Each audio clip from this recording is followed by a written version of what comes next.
মই আজি আপোনালোকক দেখুৱাম যদি আপোনাৰ ই শ্ৰম কাৰ্ড আছে তেনেহলে আপুনি পাব 5টা আঁচনি 5টা সুবিধা। যদি আপোনাৰ ই শ্ৰম কাৰ্ড আছে তেনেহলে এইকেইটাৰ বাবে এপ্লাই কৰিব পাৰে আৰু ই শ্ৰম কাৰ্ডৰ পৰা বেনিফিট উঠাব পাৰে। মই আজি আপোনালোকক দেখুৱাম এই 5টা সুবিধা কি এই 5টা সুবিধাত কেনেকৈ এপ্লাই কৰিব লাগিব, কি ডকুমেণ্ট লাগিব, কোনে কোনে এপ্লাই কৰিব পাৰিব, সকলোখিনি ডিটেইলছ মই এইটো ভিডিঅ'ত দেখুৱাম। আপোনালোকে ভিডিঅ'টো শেষলৈকে চালেহে গোটেইখিনি বুজিব পাৰিব। প্ৰথম আঁচনিটো হ'ল প্ৰধানমন্ত্ৰী যোগী মনধন যোজনা। যদি এই যোজনাত এপ্লাই কৰে তেনেহলে আপুনি মাহত 3000 টকা পাব।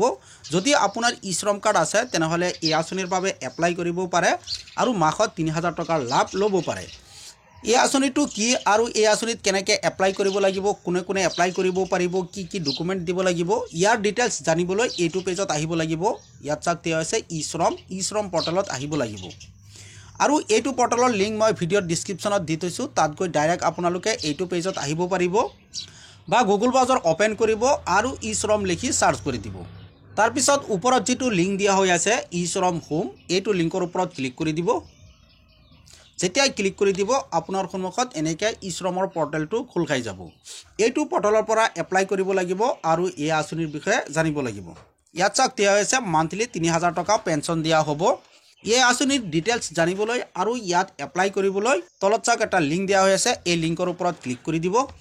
যেতিয়াই ক্লিক কৰি দিব আপোনাৰ সন্মুখত এনেকুৱা এটা পপআপ আহিব, এইটো কাটি দিব। তাৰপিছত আপোনাৰ সন্মুখত এনেকৈ প্ৰধানমন্ত্ৰী শ্ৰম যোগী মনধন যোজনাৰ পৰ্টেলটো খোল খাই যাব। অলপ তলফালে আহিব। ইয়াত চাওক দিয়া হৈ আছে আজিলৈকে এই আঁচনিৰ বাবে কিমান সংখ্যক লোকে এপ্লিকেশ্যন কৰিছে। ইয়াত চাওক এলিজিবিলিটি দিয়া হৈ আছে, আপোনালোকে এইকেইটা পঢ়ি চাব পাৰে কোনে কোনে এপ্লাই কৰিব পাৰিব। ইয়াত চাওক দিয়া হৈ আছে এই আঁচনিত এপ্লাই কৰিবলৈ আপোনাৰ 18 পৰা 40 বছৰৰ ভিতৰত হ'ব লাগিব আৰু মান্থলি ইনকাম আপোনাৰ 15,000তকৈ কম হ'ব লাগিব, তেতিয়াহে আপুনি এই আঁচনিৰ বাবে এপ্লাই কৰিব পাৰিব। আৰু এই আঁচনিত এপ্লাই কৰিলে মান্থলি 3000 টকাকৈ পেঞ্চন আপুনি পাব। ইয়াত সকলোখিনি ডিটেইলছ দিয়া হৈ আছে, আপোনালোকে পঢ়ি চাব পাৰে। যদি আপুনি এই আঁচনিৰ বিষয়ে আৰু ডিটেইলছ জানিব বিচাৰে তেনেহলে ইয়াত চাওক দিয়া হৈছে বেংক চাৰ্জ, ইয়াত ক্লিক কৰি দিব। তাৰপিছত তলত চাওক দিয়া হৈছে PMSYM চাৰ্জ, ইয়াত ক্লিক কৰি আপুনি ইয়াৰ বিষয়ে আৰু ডিটেইলছ জানিব পাৰিব। এতিয়া কথা হ'ল এই আঁচনিৰ বাবে কেনেকৈ অনলাইন এপ্লাই কৰিব। এই আঁচনিত এপ্লাই কৰিবলৈ আপুনি অনলাইন যোগে এপ্লাই কৰিব পাৰিব। যদি আপুনি অনলাইন যোগে এপ্লাই কৰিব বিচাৰে তেনেহলে ইয়াত চাওক দিয়া হৈছে সাৰ্ভিস, তলত চাওক দিয়া হৈছে নিউ এনৰোলমেণ্ট, আপোনালোকে নিউ এনৰোলমেণ্টত ক্লিক কৰি দিব। তাৰপিছত এনেকুৱা এটা লিংক আহিব, অ'কে কৰি দিব। তাৰপিছত আপোনাৰ সন্মুখত এনেকুৱা আহিব, ইয়াত চাওক দিয়া হৈছে আৰ ইউ ৰেজিষ্টাৰ্ড ইন ই শ্ৰম, আপুনি ই শ্ৰম কাৰ্ড বনাইছে নে নাই। যদি বনাইছে তেনেহলে ইয়েছত ক্লিক কৰি দিব।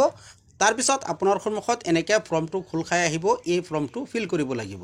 প্ৰথমতে ইয়াত আপোনাৰ ই শ্ৰম কাৰ্ডৰ নম্বৰটো বহুৱাই দিব লাগিব, একেবাৰে সহজ ফৰ্ম। এই ফৰ্মটো আপুনি ফিল কৰিব পাৰিব। এই ফৰ্মটো ফিল কৰাৰ পিছত তলত চাওক দিয়া হৈছে ছাবমিটত ক্লিক কৰি দিব। যেতিয়া ছাবমিটত ক্লিক কৰি দিব আপোনাৰ এপ্লিকেশ্যন কমপ্লিট হৈ যাব।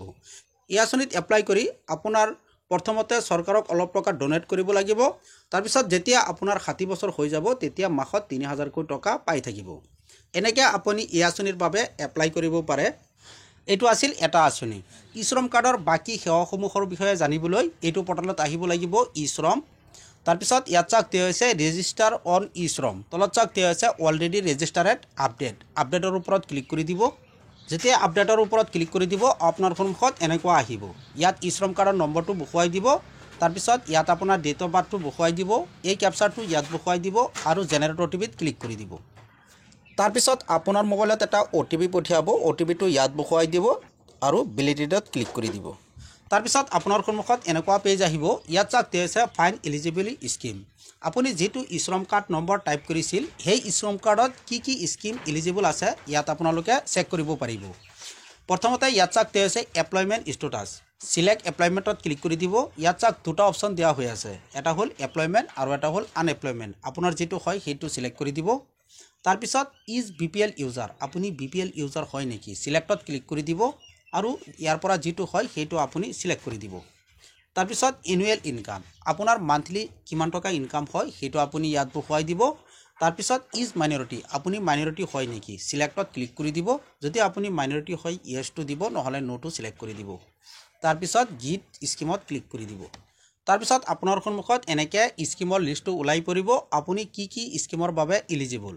ইয়াত বহুতকেইটা স্কিম আছে, মই যেটো শ্ৰম কাৰ্ড নম্বৰ ইয়াত টাইপ কৰিছো সেই শ্ৰম কাৰ্ডত এইকেইটা স্কিমৰ বাবে এলিজিবল এইকেইটা স্কিমৰ বাবে এপ্লাই কৰিব পাৰিব ইয়াত বহুত কেইটা স্কিম দিয়া হৈ আছে আপোনালোকে পঢ়ি চাব পাৰিব এনেকৈ ওলাই থাকিব আপোনালোকে পঢ়ি চাব পাৰিব ইয়াত চাওক 11টা পেজ দিয়া হৈ আছে এইকেইটা আপোনালোকে পঢ়ি চাব পাৰে কোনটো স্কিম আপুনি ল'ব বিচাৰে ধৰি লওক যদি আপুনি প্ৰথম স্কিমটো ল'ব বিচাৰে তেনেহলে ইয়াত চাওক দিয়া আছে স্কিম টাইটেল ইয়াত চাওক দিয়া আছে SRE ইয়াৰ ওপৰত ক্লিক কৰি দিব যেতিয়া ক্লিক কৰি দিব এই স্কিমৰ ডিটেইলছ এনেকৈ ওলাই পৰিব ইয়াত চাওক দিয়া আছে ডিটেইলছ তাৰ পিছত ইয়াত চাওক বেনিফিট দিয়া হৈ আছে তাৰ পিছত ইয়াত চাওক এলিজিবল দিয়া হৈ আছে তাৰ পিছত এপ্লিকেশন প্ৰসেস দিয়া হৈ আছে কেনেকৈ এপ্লিকেশন কৰিব লাগিব ইয়াত প্ৰসেসটো দিয়া হৈ আছে আপোনালোকে এইকেইটা পঢ়ি চাব পাৰিব কি ডকুমেন্ট লাগিব ইয়াত দিয়া হৈ আছে এনেকৈ আপোনালোকে পঢ়ি চাব পাৰে যদি আপোনাৰ শ্ৰম কাৰ্ড আছে তেনেহলে এনেকৈ আপুনি শ্ৰম কাৰ্ডৰ পৰা বেনিফিট ল'ব পাৰে